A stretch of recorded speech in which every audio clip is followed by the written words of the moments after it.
My name is Jyoti Mishra and I am a Diversity List 2020 candidate. Diversity List is an initiative of Zubin Foundation.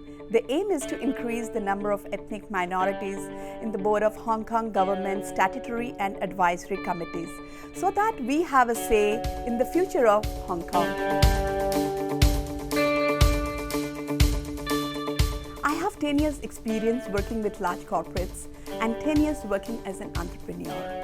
That gives me an opportunity to work in diverse culture and understand complexity.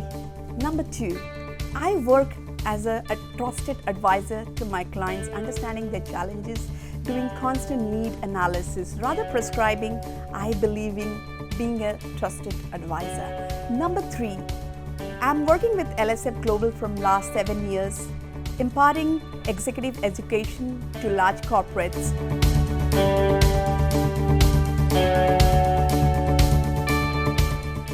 As an ethnic minority young girl, I would like to give myself advice that do not differentiate on the basis of color, race, creed.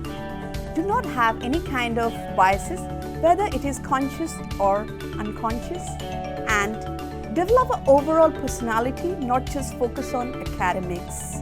Develop a passion which can be commoditized in future. Thank you.